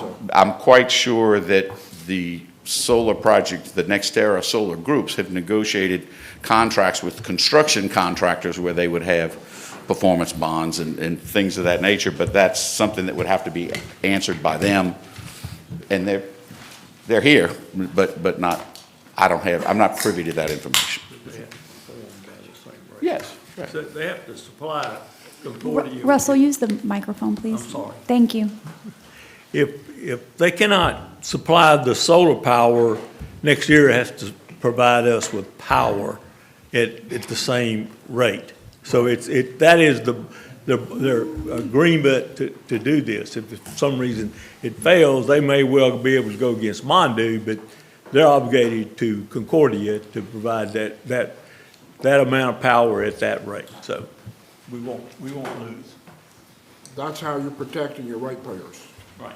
You're going to get the electricity at that rate. And you want it to come from where it's supposed to come from, but if it doesn't, That's their problem. That would be between them and their Mondu. I got you. Anybody got any questions? All right. We have a motion. We do not have a motion on the We floor. don't? I have a motion to accept staff, I think we already did the 57, correct? We did 57, yes. Motion to accept staff recommendation. I'll second it. Oppose? So a roll One call. opposition, call the roll. Commissioner Scarmetta? No. Commissioner Green? Yes. Commissioner Francis? Yes. Commissioner Lewis? Yes. Chair? Yes. Thank you. What's the next issue? 14? Exhibit 14 is a similar docket to the one we just discussed. It's docket number U36515. It's Point Capee Electric Membership Corporation and NextEra Energy Marketing and Mondu Solar's application for approval of power supply agreements. It is also a discussion and possible vote on uncontested stipulated settlement pursuant to Rule 57 at the request of Chairman Campbell. In order number U36515, the Commission certified a 10-year full requirements power supply agreement between PC Electric and NextEra Energy Marketing. In regards to the applicant's request for their approval of the Mondu Solar PPA, the order states that the Commission may determine that it serves the public convenience and necessity pursuant to Commission's General Order 83 upon filing of a joint application within 60 days of the issuance of that order containing the following information: quantification of the effects of the price increases and/or decreases discussed in finding of fact number 22, an assessment of potential savings associated with the Inflation Reduction Act, and a proposal for flowing any identified savings to the cooperative. On November 29, 2023, the applicants executed a first amended Mondu Solar PPA, which maintained the commercial operation date of the facility, transferred the rights to the RECs to Mondu Solar to help offset cost increase, and slightly increased the price Point Capee would pay for energy from the facility. The First Amendment preserves many attractive advantages of the PPA to PC Electric, including all capacity rights, and the pricing reflects recent market conditions for solar PPAs in the region. Staff reviewed the request and supporting documentations and reached a stipulated settlement with the joint applicants, which was filed into the record on December 5th of 2023, and which was not opposed by the interveners. The stipulated settlement finds that the First Amendment is in the public interest, subject to certain conditions, including all the terms and conditions included in order number U36515 remaining in place, except as specifically modified by the First Amendment. Staff recommends that the Commission, 1, assert its original and primary jurisdiction pursuant to Rule 57 of the Rules of Practice and Procedure to consider the uncontested stipulated settlement, and 2, accept the uncontested stipulated settlement filed into the record on December 1st, 2023. Motion to take the item up under Rule 57. Second. There's a motion by Mr. Green, second by Mr. Lewis, to take this item up under Rule 57. No objections? Object, not for the 57, no. You object to the, No, he doesn't. okay, does anybody have anything to say? Well, now we're going to, a motion to accept staff recommendation. I'll second. And opposed to the staff recommendation and adopt my previous comments from Exhibit 8 for Exhibit 14. No other comment. Do you want a roll call vote? Roll call vote, please. So no discussion. So Commissioners, There is a motion yes, sir. on the floor to accept staff recommendation Yes, sir. by Mr. Green, second by Mr. Lewis. Is there any objection? You got an objection? Would you call the roll? Commissioner Scarmetta? No. Commissioner Green? Yes. Commissioner Francis? Yes. Commissioner Lewis? Yes. Chair? Yes. Exhibit number 15 is docket number U36516. This is Southwest Louisiana Electric Membership Corporation, NextEra Energy Marketing, and Beauregard Solar's joint application for approval of long-term power supply agreements. It is also a discussion and possible vote on an uncontested stipulated settlement pursuant to Rule 57 at the request of Chairman Campbell. In order number U36516, the Commission certified a full requirements power supply agreement between Slimco and NextEra Energy Marketing. In regards to the applicant's request for approval of the Beauregard Solar PPA, the order states that the Commission could determine that the PPA serves public convenience and necessity and be certified under the Commission's 1983 General Order upon review of a filing by the joint applicants within 60 days of the order containing a quantification of the effects of the price increases and/or decreases discussed in finding of fact number 22, an assessment of the potential savings associated with the Inflation Reduction Act, and a proposal for flowing any identified savings to the cooperative. On November 29, 2023, the applicants executed a first amendment to the Beauregard Solar PPA, which extended the commercial operation date by 18 months to October 31st of 2026, transferred the rights to the renewable energy credits to Beauregard Solar to help offset cost increases, and slightly increased the price Slimco would pay for energy from the facility. The First Amendment preserves many attractive advantages to the PPA to Slimco, including the recent market conditions for the solar PPAs in the region. Staff reviewed the request and supporting documentation and reached a stipulated settlement filed into the record on December 5th, 2023, which was not opposed by the interveners. The settlement finds that the amendment is in the public interest, subject to certain conditions, including all the terms and conditions within Order Number U-36516 remaining in place, except as specifically modified by the First Amendment. Staff recommends that, 1, the Commission assert its original primary jurisdiction pursuant to Rule 57 of the Rules of Practice and Procedure to consider the uncontested stipulated settlement, and 2, accept the uncontested stipulated settlement filed into the record on December 1st, 2023. Motion to take the item up under Rule 57. There's a motion by Mr. Green, I'll second it, to take the item up on 57. Is there any objection? No objections. Motion to accept staff recommendation. I'll second. Objection. Okay. I'm going to ask that the staff adopt my comments under Exhibit 8 for Exhibit 15. There's a motion to accept staff recommendation, objection by Mr. Scametta. And ask for roll call vote. Please. Commissioner Scarmetta? No. Commissioner Green? Yes. Commissioner Francis? Yes. Commissioner Lewis? Yes. Chair? Yes.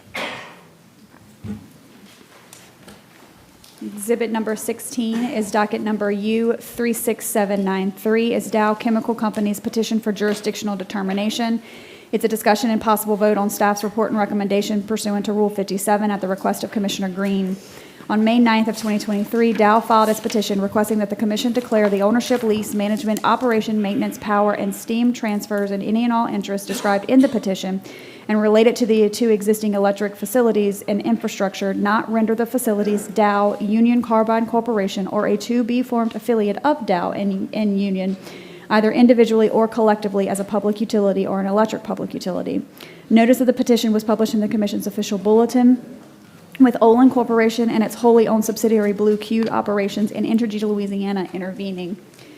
Dow is in the process of creating the affiliate to which it will transfer full ownership of infrastructure assets, including the Plaquemines facility, St. Charles facility, and related infrastructure.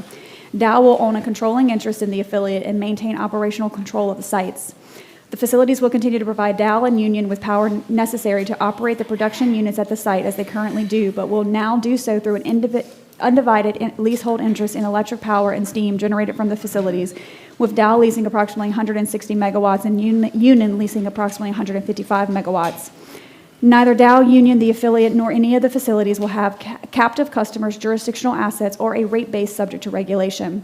Staff filed its report and recommendation into the record on December 5th, 2023, wherein staff found that the interested parties, particularly Dow and Union and the affiliate, fall within the exception to the definition of electric public utility as provided in Louisiana Revised Statute. Staff also recommended certain conditions, including the reservation of the Commission's right to review the transaction structures in the future, and staff's report was unopposed. Staff recommends that the Commission, 1, assert its original and primary jurisdiction and take the matter up under Rule 57, and 2, accept staff's report and recommendation filed into the record on December 5th, 2023. Move to bring the matter up under Rule 57. There's a motion by Mr. Scametta to bring it up under, item up under Rule 57, and no objection. I second it anyway. I'll second the motion. There's no objection. Go ahead with the... Move to approve the staff recommendation. You move to approve? Yes. A second. Second by Mr. Man, that's a switch. Well, That's all we right. got past the Look, hoo-ha. I've been there before. I haven't had a You know bunch it of is. 4-to-1s. You know I how know it about is. all the 4-to-1s. You know how it is. I could give you a speech on those, okay. There's a motion to accept staff recommendation. A second by Mr. Green. No objections. Passed. Exhibit number 17 is docket number U-36992. This is Northeast Louisiana Power Cooperative's application for an increase in rates, including interim rates, and for the establishment of an emergency reserve fund. It's a discussion and possible vote on interim rate increase pursuant to Rule 57 at the request of Chairman Campbell. On September 29th of 2023, Northeast filed an application for an increase in rates, including interim rates, and establishment of a reserve fund. In its current application, NELPCO states that it has not had a rate increase since 2000 and further indicates that it had experienced increasing costs due to inflationary pressures, declining financial margins, increased load growth, declining equity position, and a decrease in cash reserves for emergencies. NELPCO is requesting the entirety of the base rate relief be implemented by virtue of interim rates and proposes the interim rate increase is 12.01%, which is the full amount of the rate relief requested in the application. The company has indicated in their application that should this rate increase, the interim increase be approved, The monthly bill for residential customers using approximately 1,390 kilowatt hours would increase $17.11. And at this time, staff has not had an opportunity to fully review the application. Staff recommends that the commission exercise its original and primary jurisdiction under Rule 57 to consider NELPCO's request. But while staff makes no formal recommendation regarding the interim rate increase, staff does note that pursuant to applicable law, any interim increase should be subject to refund and applicable bonding requirements. So if NELCO's request is approved, staff recommends that NELCO be required to file proof of the applicable bond requirements with the commission, be required to file an updated tariff indicating the interim rates in its terms with the Utilities Division within 30 days of the order approving the interim rates, and that NELCO cannot begin charging the interim rate until proof of the applicable bond requirements and updated tariff have been provided to and approved by staff. Move to bring the matter up under Rule 57. Second. There's a motion by Mr. Scametta, second by Mr. Green to bring the item up under 57. No objection. Mr. Chairman, I have some questions for the company. if they Can I can- put a motion on the floor to accept staff Just recommendation? a second, please. Mr. Lewis, you were first. Yes. Good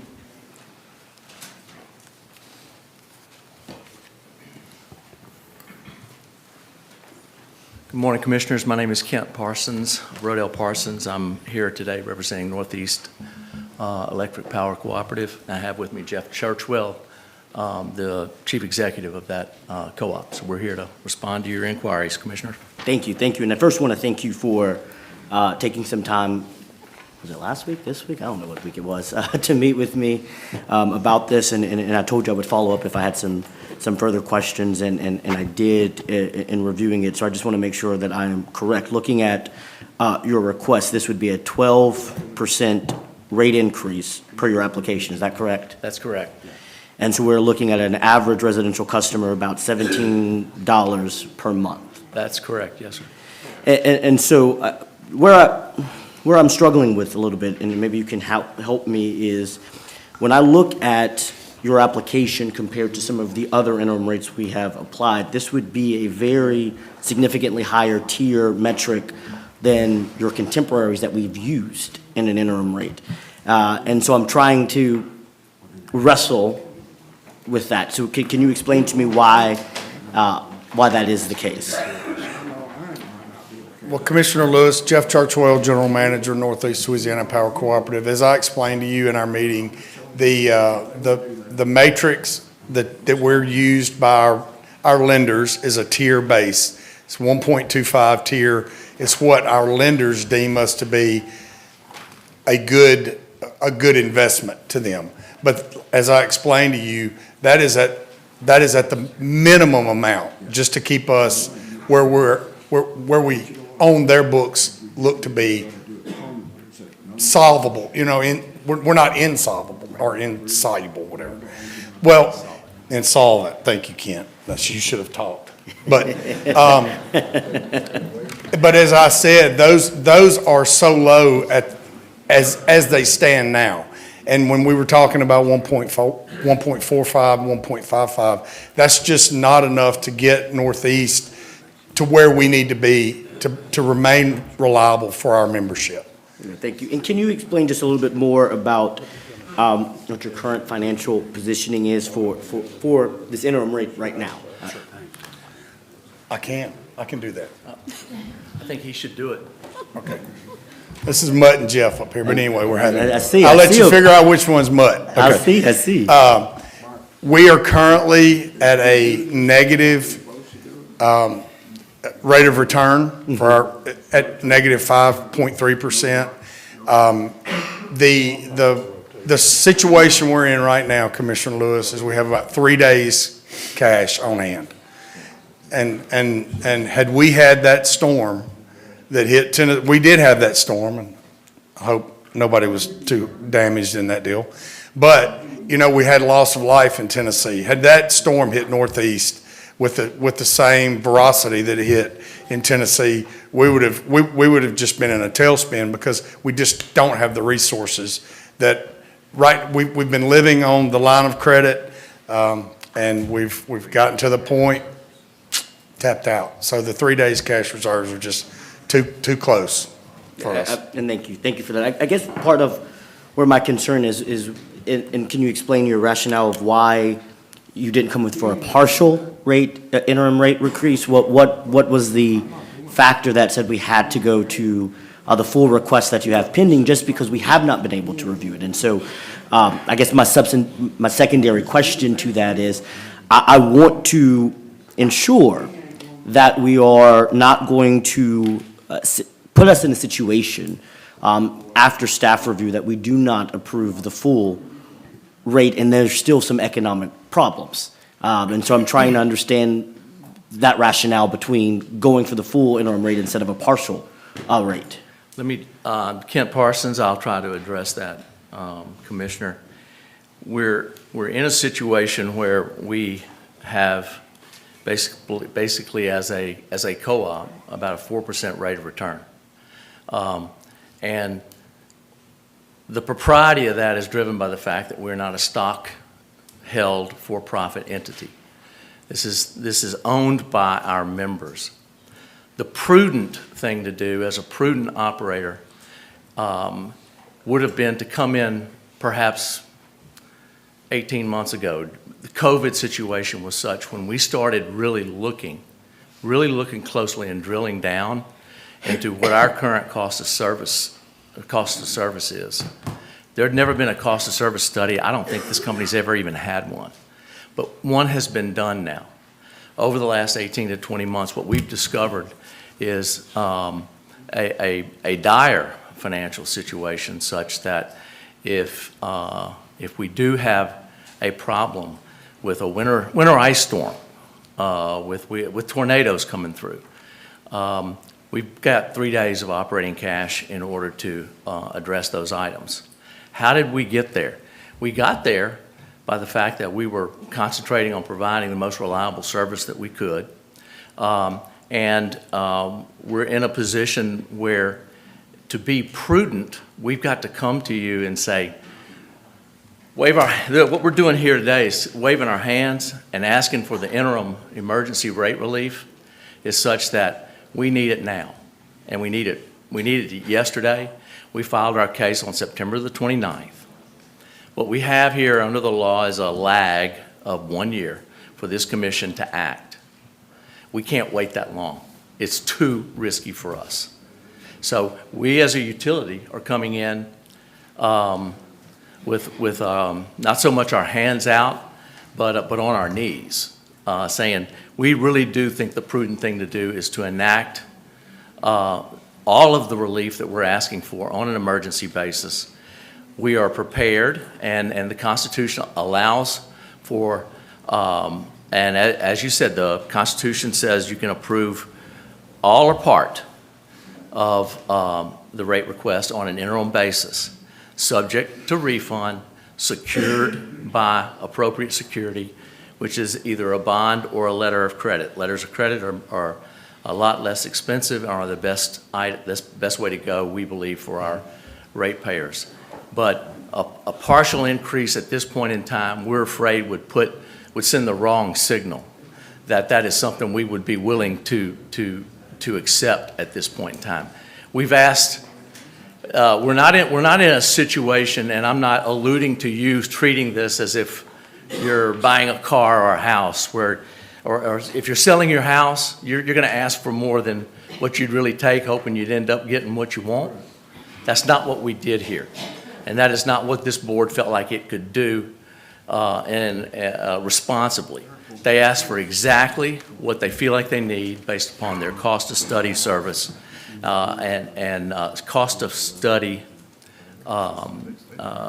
the cost of service study. Based upon that, we asked for everything that we can raise our hand and swear we really are entitled to this. But if the commission later changes its mind, today is a vote that is not a final vote. It is a vote that is interim until the full commission has had a chance to do its analysis, say grace over it, and everybody says kumbaya and say, yeah, that's the final rate. If there's a delta between what you grant us here today on an emergency basis and what you believe is appropriate at a later time, then that money is going to be secured and able to be flowed back as a line item on the Northeast Electric bill. Okay, and so just to alleviate my worries, I'm getting a guarantee that you would refund if there is a delta in a very timely fashion. Yes, sir, absolutely, absolutely, we will do that. We're prepared to do that. And the way we have filed our application is such that we are prepared to implement things virtually immediately. Would we accept half? We can't accept half right now. And we would just want you to know the reason why is that we have sent our rates based upon our new, hopefully approved interim relief today. We've sent our rates to the folks that set up our bills.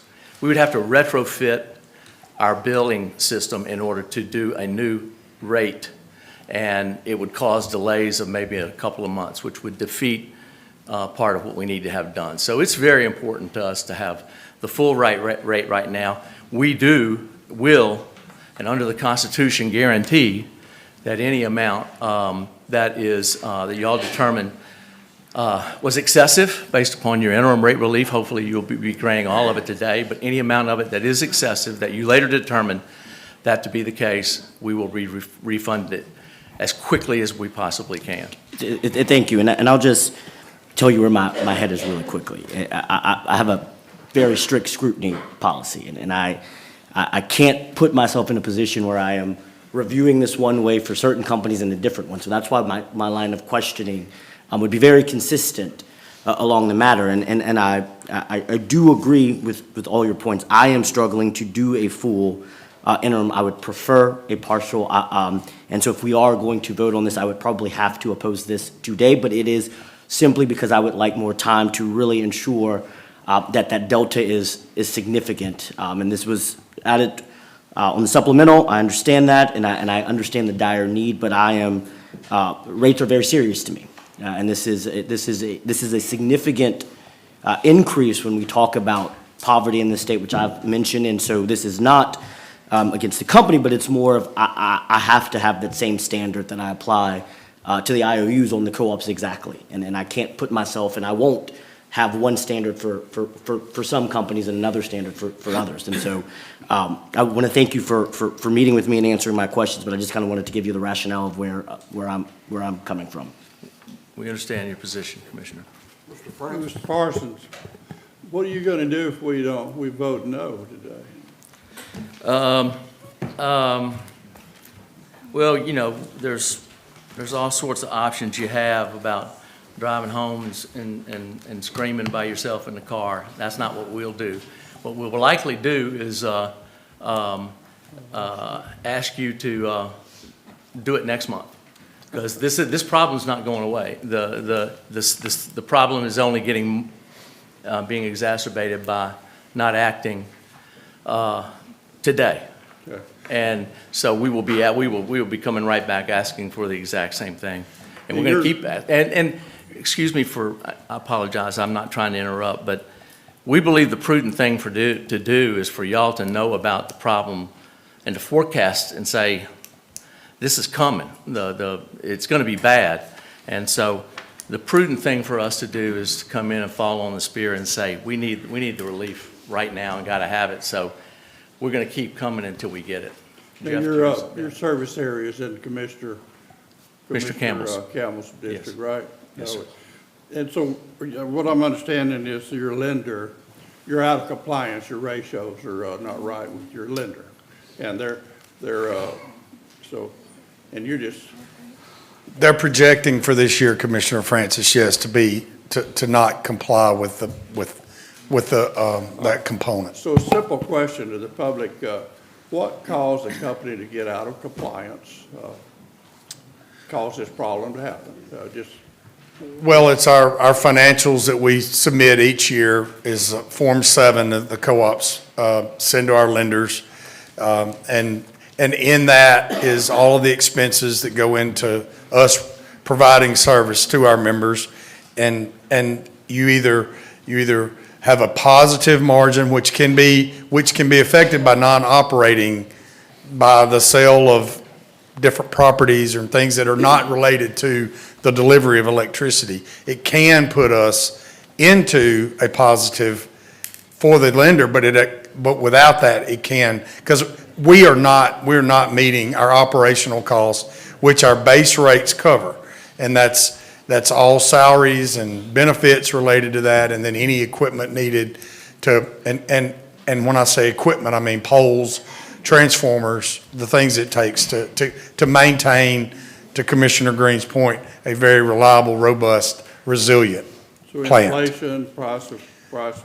All of those things, ever since March of 2020, we've all experienced this, whether IOU or co-op, whether large or small, we're all facing the materials not being available, and when they are available, they're astronomically priced. But I'm in sympathy to what Commissioner Lewis is talking about, one line for all, but 10 co-ops, you're different, you're in different regions, different financial impacts across the state.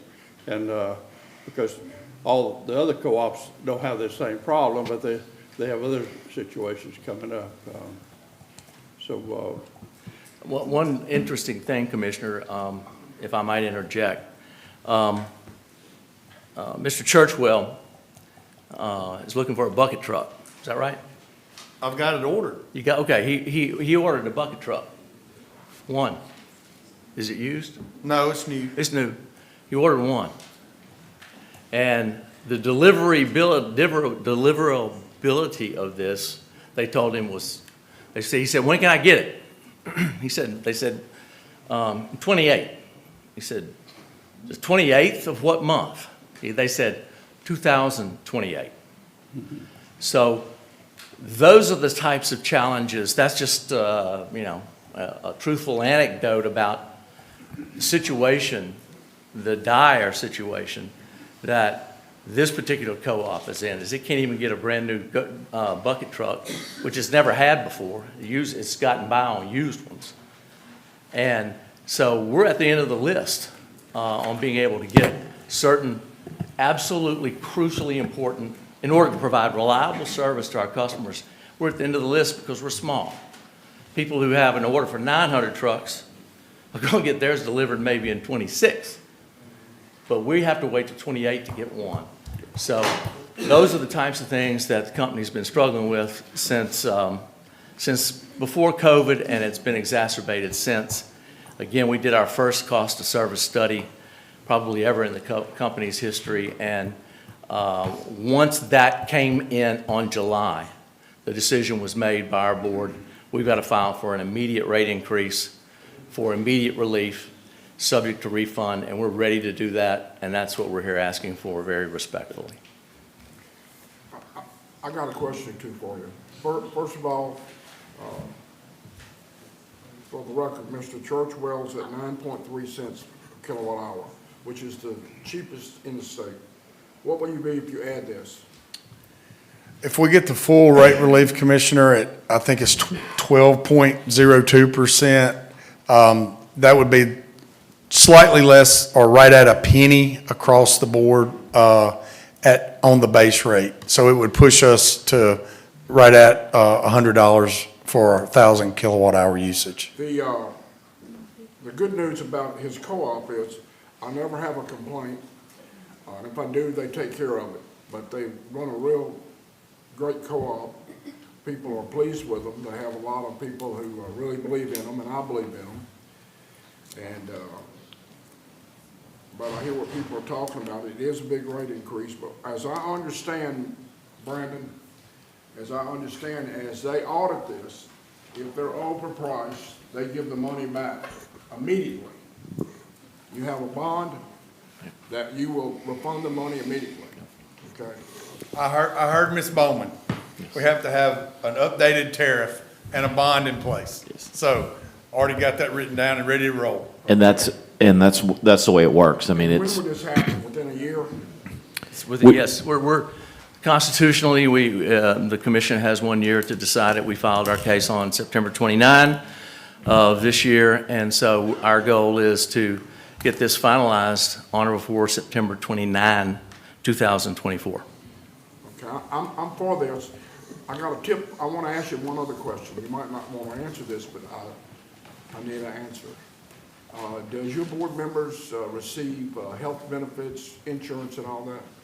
We have 2 two, I think, that are grandfathered in, only in a supplemental capacity for health insurance. The rest of them don't have. Yes, sir, nobody else does.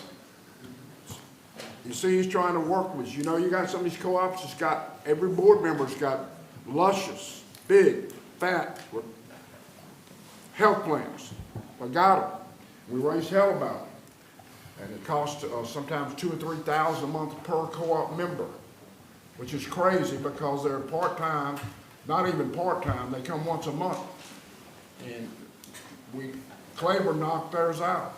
All the co-ops ought to be able to knock them out. No reason in the world that a co-op board member that comes once a month should have he and his family on a health insurance program. They do, and they're high, $3,000 or $4,000. So if you got 10 of them, that's $40,000, $50,000 a year. So I would, if the co-op members out there, hear me. That's nuts for you to be paying your board members health insurance for he and his family. That is absolutely crazy, wasteful, crazy, and not in good taste. You're not keeping with what you're supposed to be doing, representing the people. These are people owning a co-op, paying hundreds of thousands of dollars a year to keep their board member and his family insured. That's nuts. And we ought to, y'all ought to not be doing that. But I can talk to you all I want to until we pass a rule that tells you you can't do that. That's where the mule jumps the fence, and we ought to have that rule. If you're on a board of a rural electric co-op, the co-op cannot pay for your health insurance, and it's absolutely crazy. Anyway, I'm gonna make a motion that is the motion in order? I've made the motion to accept the staff recommendation. Mr. Scametta made a motion to accept staff recommendation. I'll second. And I'll object. You object? Yes, sir. All right. Call the roll, please. And Commissioner Skrmetta, Yes. Commissioner Green, Yes. Commissioner Francis, Yes. Commissioner Lewis, No. and Chair. Yes. Move to adjourn. Thank you, Commissioners. Thank you, Mr. Churchwell, for doing what you're doing with the board members up there. And you got them all, you used to have them all, and you got them all. Get them all. Well, you did them right, you did right. Mr. Chairman, move to adjourn. Second. There's a motion to adjourn, there's a second. Y'all have a Merry Christmas. Merry Christmas. Merry Christmas.